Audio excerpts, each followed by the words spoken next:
Hello friends, आपका बहुत बहुत स्वागत करते हैं अपने यूट्यूब चैनल साहस ऑफ सॉल्यूशंस पर। और आप देखना शुरू कर चुके हैं हमारा एंगुलर 15 का फुल ट्यूटोरियल सीरीज।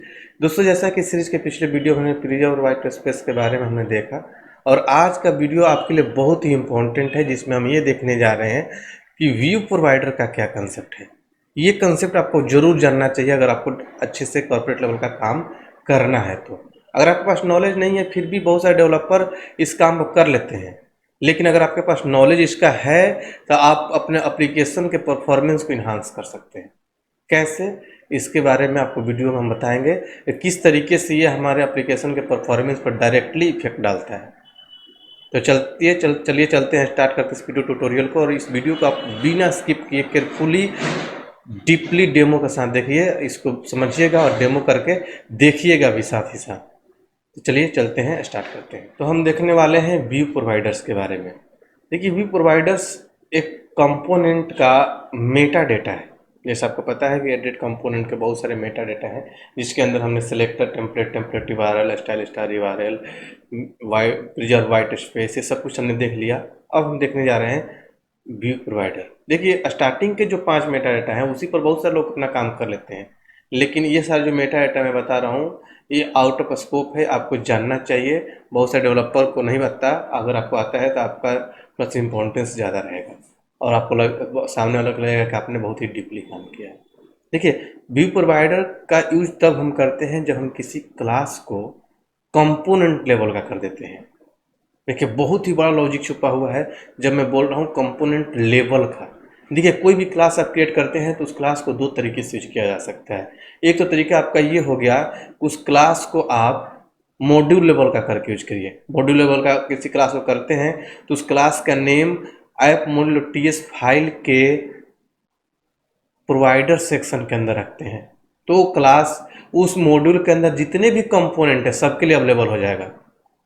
लेकिन जब उस क्लास को किसी कंपोनेंट के लेवल का बनाना है तो उस क्लास को आपको उस कंपोनेंट के व्यू प्रोवाइडर के अंदर रखना पड़ेगा। यहीं पर इस सब लोगों को आइडिया नहीं होता कि व्यू प्रोवाइडर भी होता है। तब ऐसा करें क्यों? जब हमारा क्लास हम मॉड्यूल लेवल पर कर देते हैं तो क्लास सभी कंपोनेंट के अवेलेबल हो ही जाता है, तो हम उसी से काम चला लेंगे। हम कंपोनेंट लेवल का क्यों करें, ये भी क्वेश्चन उठता है। इसका आंसर ये है कि जब हम किसी क्लास को ऐप मॉड्यूल टीएस फाइल के अंदर रखते हैं तो उसका नेम जो है ऐड हो जाता है कहाँ पर, इंपोर्ट वाले लाइन में। ठीक है, अभी दिखाऊंगा मैं।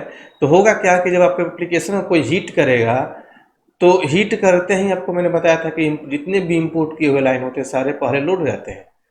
आप उसको यूज करिए ना करिए, तब मॉड्यूल लोड हो जाता है, तब आपका एप्लीकेशन स्टार्ट होता है। तो अब सपोज करिए ये ऐसा कोई क्लास, जैसे मान लीजिए कोई ऐसा क्लास है जो बहुत सारी जगह यूज हो रहा है, एप्लीकेशन का स्टार्ट होते भी यूज हो रहा है, तो उसको ऐप लेवल का कर लीजिए, कोई दिक्कत नहीं, मॉड्यूल लेवल का कर लीजिए। लेकिन ऐसा भी कोई क्लास होता है जिसको सारे जगह यूज नहीं किया जाता है, किसी स्पेसिफिक एक दो कंपोनेंट पर यूज करते हैं हम। तो अगर वैसे क्लास को भी आप रख लीजिए कहाँ पर, मॉड्यूल के अंदर, तो अगर आप उसको यूज नहीं भी करेंगे तब भी वो क्लास क्या हो जाएगा, लोड हो जाएगा ब्राउजर में यूजर के, जिसके चलते उसका बैंडविड्थ कंज्यूम करेगा, एप्लीकेशन की परफॉर्मेंस को डिक्रीज करेगा, जबकि क्लास यूज भी नहीं हो रहा है। तो वैसे क्लास को हमें क्या कर देना चाहिए, कंपोनेंट लेवल का। जब यूजर उस कंपोनेंट पर जाए तब वो क्लास लोड हो, जिसके चलते हमारा एप्लीकेशन का परफॉर्मेंस इंक्रीज हो जाए। बहुत इफेक्टिव कंसेप्ट है और बहुत कम लोगों को आइडिया है ये। जिनको नहीं आइडिया होता है तो मजबूरन वो क्या करते हैं कि मॉड्यूल लेवल का ही क्लास बना के रखते हैं, जिसके चलते उनका एप्लीकेशन का परफॉर्मेंस डिक्रीज होता है और सोचते हैं कि हमारा एप्लीकेशन जो है एंगुलर का है और फिर भी स्लो चल रहा है। नहीं, एंगुलर में प्रोजेक्ट क्रिएट कर देने से आपका एंगुलर का एप्लीकेशन फास्ट नहीं हो जाएगा। उसके फीचर्स को जब तक यूज नहीं करेंगे वो एप्लीकेशन फास्ट नहीं होता। तो इसलिए आपको उसको फीचर का यूज करना चाहिए। चलिए मैं आपको दिखाता हूँ। क्लास क्रिएट करूंगा, मॉड्यूल लेवल का बनाऊंगा, उसको यूज नहीं करूंगा तब भी देखिएगा वो क्लास लोड हो जाएगा, भले वो सारे कंपोनेंट के लिए अवेलेबल रहे। जब यूज करूंगा तब भी लोड होगा, नहीं यूज करूंगा तब भी लोडेड रहेगा। और जब मैं उसी क्लास को कंपोनेंट लेवल कर दूंगा तो उस टाइम लोड नहीं होगा जब तक मैं उस कंपोनेंट पर ना जाऊं। ये भी एक कंसेप्ट है, अच्छे से समझिएगा। चलिए देखते हैं। तो ये हमारा वो प्रोजेक्ट है जो हमने पिछले वीडियो में जहाँ पर डेमो कर रहे थे, तब काम करते हैं, सब हटा देते हैं एक बार, या इसका कनेक्शन ही यहाँ से हटा देते हैं, इसको कमेंट कर देते हैं सबको, या डिलीट कर देते हैं। ठीक है, बिल्कुल हमारा फ्रेश अभी हो गया, केवल ऐप कंपोनेंट दिख रहा होगा। ठीक है, अब हम क्या करते हैं, क्लास बनाते हैं। देखिए क्लास दो तरीके से हम बना सकते हैं। अगर हमें कंपोनेंट लेवल करना है तो डायरेक्टली हम यहीं पर कंपोनेंट पर भी यहीं पर क्लास बना सकते हैं, या फिर रूट पर क्लास बना सकते हैं। ठीक है, रूट पर भी क्लास बनाएंगे तो कंपोनेंट लेवल का भी कर सकते हैं, मॉड्यूल लेवल का भी कर सकते हैं। चलिए मैं क्लास रूट पर बनाता हूँ, फिर मैं अलग से भी बनाऊंगा। यहाँ पर प्लस पर क्लिक किया, कंपोनेंट लेवल का अंदर भी बनाऊंगा। ठीक है, यहाँ पर लिखता हूँ ng जनरेट, यहाँ पर अगर सी लिखेंगे तो कंपोनेंट क्रिएट हो जाएगा। यहाँ पर आपको लिखना होगा क्लास, और क्लास का नेम। अब देखिए, अगर क्लास के बारे में नहीं पता है क्लास क्या होता है, तो आप हमारे टाइप स्क्रिप्ट वाले प्लेलिस्ट में जाकर देखिए, वहाँ पर हमने टाइप स्क्रिप्ट पर कुछ वीडियो वगैरह डाल रखा है। ठीक है, वहाँ पर उससे आपको समझ में आ जाएगा क्लास क्या होता है, ऑब्जेक्ट क्या होता है। ठीक है, अगर इसके बारे में और भी ज़्यादा डीपली नॉलेज रखना चाहते हैं तो जरूर हमारा ऑनलाइन क्लास ज्वाइन करिए। वहाँ पर सब कुछ डीपली टाइप स्क्रिप्ट वगैरह भी क्लास में पढ़ाया जाता है, डीपली प्रोजेक्ट ट्रेनिंग के साथ। इंक्वायरी कर सकते हैं, वीडियो के डिस्क्रिप्शन बॉक्स में लिंक अवेलेबल है। तो चलिए यहाँ पर देखते हैं, एनजी जनरेट क्लास, और क्लास का नेम मान लीजिए हमने क्रिएट कर दिया एम्प्लॉय नेम से, किसी नेम से क्लास बना लीजिएगा। एम्प्लॉय नेम से मान लीजिए हम क्लास क्रिएट करते हैं। देखिएगा यहाँ पर क्लास क्रिएट हो जाएगा। देखिए यहाँ पर एम्प्लॉय नेम से क्लास बन गया। यहाँ पर देखिए मैं इस क्लास को कहीं भी यूज नहीं करूँगा। ठीक है, बस यहाँ पर मैं एक क्लास को लिख लेता हूँ, एक इसके अंदर कंसोल, ठीक, कंसोल डॉट लॉग। ठीक है, और यहाँ पर लिखता हूँ एम्प्लॉय क्लास लोडेड।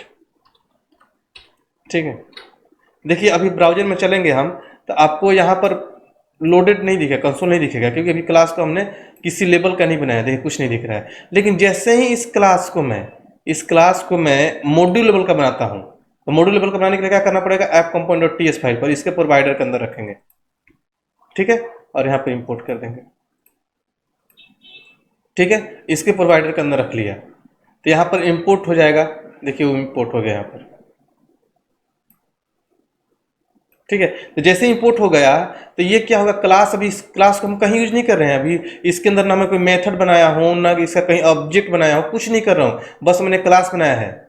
इसके अंदर मेथड भी नहीं बनाया मैंने, फिर भी देखिएगा क्लास लोड हो जाएगा ना यूज करते हुए। मान लीजिए इसके अंदर मैं मेथड बना दूंगा तब भी लोड होगा।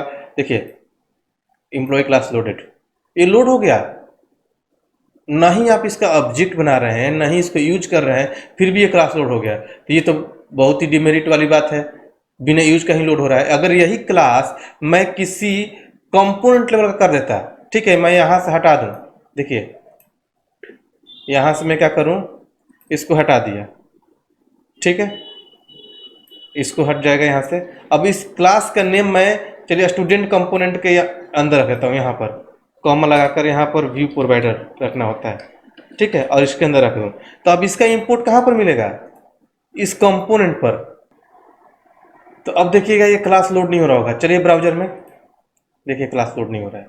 जब तक उस कंपोनेंट को यूज नहीं करेंगे तब तक वो क्लास यूज में नहीं आएगा। तो देखिए कितना फायदेमंद है। अगर उस क्लास को मैं कंपोनेंट लगा कर दिया तो जब उस कंपोनेंट पर जाएंगे, उस कंपोनेंट को लोड करेंगे, तभी वो क्लास लोड होगा। कितना बेनिफिशियल है। अब हम आगे इसमें आगे ये भी समझ लेते हैं कि किसी क्लास को यूज कैसे करते हैं। जैसे मान लीजिए क्लास हमने बनाया, ठीक है, अभी मैं क्या करता हूँ, इसको यहाँ से हटाता हूँ। ठीक है, सेव कर दिया मैंने। ठीक है, इस क्लास को मैं अभी मॉड्यूल लेवल का ही रखता हूँ, क्लास को यूज करना भी आपको सिखाते हैं। ठीक है, सेव कर दिया हमने। इसको भी हटा देते हैं, स्टूडेंट कंपोनेंट हम यूज नहीं कर रहे हैं। ठीक है, यहाँ पर आते हैं। यहाँ पर मैं कोई फंक्शन बनाता हूँ, या फिर मैं पहले कंस्ट्रक्टर लेता हूँ। ठीक है, और यहाँ पे लिखता हूँ कंसोल, दिखाने के लिए कंसोल डॉट लॉग। ठीक है, इसको हटाता हूँ, कमेंट करता हूँ। ठीक है, कंसोल डॉट लॉग, और यहाँ पे लिखता हूँ क्या, एम्प्लॉय कंस्ट्रक्टर लोडेड। ये कंस्ट्रक्टर कॉल करता हूँ। ठीक है, सेव। अभी मैं फंक्शन आता हूँ यहाँ पर शो नेम से, और कंसोल करता हूँ। बस इसको एक्सेस करके आपको दिखाऊंगा, कंसोल डॉट लॉग, और यहाँ पर मैं डाल देता हूँ क्या, हेलो साहब। सेव। अब देखिए ये सब कंस्ट्रक्टर वगैरह मेथड तो अब जब तक कॉल नहीं होंगे जब तक मैं इस क्लास का ऑब्जेक्ट नहीं बनाया था। यही चीज़ मैं आप लोगों को डेकोरेटर में बताया था कि डेकोरेटर वाला क्लास अपने आप लोड हो जाता था, उसका कंस्ट्रक्टर कॉल हो जाता है विदाउट क्रिएशन द ऑब्जेक्ट। अब देखिए ये दोनों नहीं लोड हो रहे होंगे, कहीं भी यूज नहीं में आ रहा होगा, देखिए नहीं आ रहा है। जैसे ही मैं इसका ऑब्जेक्ट क्रिएट कर दूंगा, जैसे मैं इस क्लास को लिया और ऐप कंपोनेंट पर चलते हैं और यहाँ पर मैं दिखाता हूँ, लिखता हूँ कंस्ट्रक्टर और यहाँ पर इसका ऑब्जेक्ट क्रिएट करता हूँ। देखिए ऑब्जेक्ट क्रिएट करने का दो तरीका है, या तो आप न्यू कीवर्ड से भी कर सकते हैं या फिर कंस्ट्रक्टर के अंदर भी कर सकते हैं। ये आपके असाइनमेंट है, आप बताइएगा कि न्यू कीवर्ड से कंस्ट्रक्टर, न्यू कीवर्ड से ऑब्जेक्ट क्रिएट करते हैं तो क्या होता है और कंस्ट्रक्टर के अंदर ऑब्जेक्ट क्रिएट करते हैं तो क्या होता है, दोनों में डिफरेंस क्या है। आप अपना आंसर हमें बताइएगा इस वीडियो के डिस्क्रिप्शन बॉक्स में। अगर नहीं पता होगा तो भी बताइएगा, हम आप लोग को उसका भी सोल्यूशन देंगे। बहुत ही मेजर डिफरेंस है उस दोनों में। देखिए तो एंगुलर ने दिया है कंस्ट्रक्टर के अंदर करिए, जिसे हम डिपेंडेंसी इंजेक्शन बोलते हैं। यहाँ पर लिखेंगे प्राइवेट, ताकि ये ऑब्जेक्ट यहीं पर यूज हो। ठीक है, यहाँ पर मैंने लिख दिया ओबीजे कॉलन और यहाँ पर हम लिख दिया एम्प्लॉय। तो एम्प्लॉय जैसे ही मैंने लिखा तो एम्प्लॉय करने में यहाँ पर सॉरी कहाँ पर मैं कर रहा हूँ, कंपोनेंट पर करना है, ऐप कंपोनेंट पर चलना है, मैं गलत कर रहा हूँ। ऐप कंपोनेंट कहाँ गया, ऐप कंपोनेंट, ऐप कंपोनेंट और टीएस फाइल, यहाँ पर मैं कंस्ट्रक्टर के अंदर करूँगा। ठीक है, यहाँ पर लिखूंगा प्राइवेट, ताकि ये इसी कंपोनेंट पर यूज में है, ओबीजे। आगे मैं आप लोग को बताऊंगा कोडिंग स्टैंडर्ड क्या होता है, ओबीजे हमें रखना चाहिए कि नहीं, ऑब्जेक्ट करने में भी से बताऊंगा आपको। ठीक है, हमने एम्प्लॉय का नाम यहाँ पर ऐड कर दिया। ठीक है, अब हम क्या करते हैं कि इस ओबीजे से मैं इस, अब जैसे ऑब्जेक्ट क्रिएट कर दिया तो जैसे ही मैं जाऊंगा ब्राउजर पर, देखिएगा कि एक कंस्ट्रक्टर कॉल हो गया होगा, इस क्लास का कंस्ट्रक्टर। मतलब किसी क्लास का कंस्ट्रक्टर तब कॉल होता है जब उस क्लास का ऑब्जेक्ट रहते हैं। देखिए यहाँ पर जाइएगा, देखिए एम्प्लॉय कंस्ट्रक्टर कॉल, मतलब इस क्लास का कंस्ट्रक्टर कॉल हो गया। ये भी बहुत ही अच्छा कंसेप्ट है, बहुत अच्छे से समझिएगा। कोई डाउट होगा तो जरूर कमेंट करिएगा। अब देखिए अब हम यहाँ पर आते हैं, अब इस क्लास की इस मेथड को कॉल करता हूँ, ये एक्सेस होने लगा, क्योंकि ये क्लास का पब्लिक प्रॉपर्टी, इसको प्राइवेट नहीं किया है। प्राइवेट कर दूंगा तो एक्सेस नहीं होगा। देखिए यहाँ पर एक्सेस हो जाएगा, लिखूंगा मैं ओबीजे डॉट, देखिए सॉरी ऑब्जेक्ट लिखूंगा ओबीजे, ठीक है, डॉट लगाऊंगा। देखिए शो मेथड कहाँ क्या है, क्लास का है, इसके अंदर आ गया और इसको आप एक्सेस कर सकते हैं। सेव करिएगा, ये दिखने लगेगा हेलो साहो सब जो भी लिखा हुआ है यहाँ पर आ जाएगा, हेलो साहो सब। तो ये क्या हो गया, मॉड्यूल लेवल का क्लास। ठीक है, अब इस क्लास को अगर मैं मॉड्यूल से हटा देता हूं, अच्छे समझिएगा, इसको कंपोनेंट लेवल कैसे करते हैं। यहां से मैं हटाता हूं तो हट जाएगा, सेव, और जैसे हटेगा तो ये भी हट जाएगा यहाँ से, सेव। अब देखिए एरर आ गया होगा, नहीं यूज में नहीं आ रहा होगा, देखिए एरर आ गया, कोई प्रोवाइडर नहीं इसके लिए। अब मुझे इसको कंपोनेंट लेवल करना है, तो कंपोनेंट लेवल करने के लिए हमें करना क्या पड़ेगा, कंपोनेंट पर आकर यहाँ पर कॉमा लगाकर हम लिखेंगे यहाँ पर व्यू प्रोवाइडर, और यहाँ पर डालेंगे क्या हम, कॉलन के अंदर इस क्लास का नेम। ठीक है, अब देखिए अब ये यूज में आ जाएगा, मतलब ये क्लास लेवल का कंपोनेंट हो गया। अब ये जो इंपोर्ट वाला लाइन है कंपोनेंट पर मिलेगा, मॉड्यूल पर नहीं मिलेगा, जिसके चलते अब कंपोनेंट पर जाएंगे तब हमारा ये क्लास लोड होगा। ब्राउजर में चल के देखिए कॉल हो गया। ये तो एक तरीका हो गया कि आपने एक्सटर्नल फाइल क्रिएट करके क्लास बनाया। आप चाहें तो कंपोनेंट लेवल का, अगर मान लीजिए आपको कंपोनेंट लेवल का ही क्लास बनाना है, डायरेक्टली आप क्लास कंपोनेंट पर ही क्लास बना सकते हैं। जैसे मैं यहाँ पर कर लूँ, मैं लिखता हूँ क्लास ABC, किसी नाम से क्रिएट कर लीजिएगा। मैं इसके अंदर कंस्ट्रक्टर लेता हूँ ABC कंसोल डॉट लॉग, ठीक है, ABC कंस्ट्रक्टर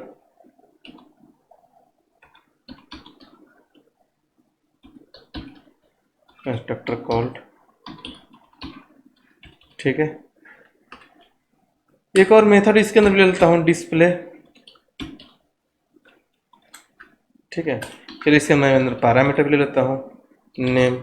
किसी तरीके से बना सकते हैं, आगे बहुत डीपली से उसको समझेंगे हम। स्ट्रिंग टाइप का मैंने पैरामीटर ले लिया और यहाँ पर मैं करता हूँ कंसोल डॉट लॉग, इसके अंदर करता हूँ हेलो प्लस और यहाँ पर नेम करता हूँ। ठीक है, सेव करिए। अब देखिए ये क्लास अभी कंपोनेंट लेवल पर है, तो इसका मतलब ये नहीं कि कॉल हो जाएगा। ठीक है, जब तक इसका ऑब्जेक्ट नहीं बनाऊंगा, इसका कंस्ट्रक्टर फंक्शन कुछ भी कॉल नहीं होगा। देखिए कुछ नहीं आ रहा होगा, देखिए ABC के बारे में कोई इन्फॉर्मेशन नहीं है। जैसे ही मैं इसका ऑब्जेक्ट बना दूंगा, यहाँ बनाऊंगा प्राइवेट अंडरस्कोर obj2 और यहाँ मैंने लिख दिया abc। तो ये देखिए हमने लिख तो दिया है, लेकिन ये काम नहीं करेगा जब तक abc के नेम में व्यू प्रोवाइडर के अंदर नहीं रखूंगा। जब भी क्लास लेवल का कंपोनेंट लेवल कोई क्लास में आना हो तो व्यू प्रोवाइडर के अंदर आपको रखना होगा। यही कंसेप्ट बहुत लोगों को पता नहीं है, तभी वो लोग class level component level class नहीं बना पाते हैं, जिसके चलते उनका एप्लीकेशन थोड़ा सा स्लो हो जाता है। देखिए काम नहीं करेगा, एरर आ रहा होगा, आगे एरर। जैसे मैं यहाँ पर रखूंगा कॉमा लगाकर abc, देखिए ये काम करना शुरू कर देगा। abc कंस्ट्रक्टर कॉल हो गया, देखिए abc कंस्ट्रक्टर कॉल हो गया। अब इसके फंक्शन को भी आप कॉल कर सकते हैं। आप यहाँ पर लिखिए अंडरस्कोर ob2 लिखा गया है, ठीक है, obj2 डॉट डिस्प्ले। ये कॉल नहीं होगा क्योंकि ये पैरामीटराइज है, ठीक है। यहाँ पर हमने एक पैरामीटर सेट किया है नेम, तो यहाँ पर हम कुछ भी एक नेम स्ट्रिंग पास करेंगे। लिख दिया मैंने चंदन कुमार। अब क्या होगा कि जैसे फंक्शन कॉल होगा तो चंदन कुमार लेकर जाएगा इस नेम वाले पैरामीटर में, और यहाँ पर सेट हो जाएगा हेलो चंदन कुमार दिख जाएगा। देखिए हेलो चंदन कुमार भी आ गया। तो इस तरीके से हम व्यू प्रोवाइडर यूज करते हैं। तो आई होप कि आपको समझ में आ गया होगा कि व्यू प्रोवाइडर का क्या कंसेप्ट होता है, एंगुलर के अंदर किस तरीके से हमारा एप्लीकेशन परफॉर्मेंस को इन्हांस करता है, जो कि एक मेटा डेटा है। फिर भी आपके माइंड में कोई कन्फ्यूजन हो तो हमारे कमेंट बॉक्स में जरूर शेयर करिएगा, हम आपके कमेंट का रिप्लाई करेंगे। और जो हमने असाइनमेंट दिया, जो क्वेश्चन पूछा, उसका भी आंसर हमारे कमेंट बॉक्स में शेयर करिए। चलिए मिलते हैं अगले वीडियो में अगले टॉपिक के साथ, जो कि और भी ज़्यादा इंटरेस्टेड होगा। तब तक के लिए थैंक यू सो मच। तो इस वीडियो को ज़्यादा से ज़्यादा लाइक करिए, सब्सक्राइब करिए चैनल को, और लोगों में शेयर करिए ताकि सबको देखने को मिले, जिससे कि हमारा मनोबल और भी बढ़ता है और हम नए नए वीडियो लेकर आते हैं आपके लिए। तो चलिए मिलते हैं अगले वीडियो में अगले टॉपिक के साथ, तब तक के लिए थैंक यू सो मच।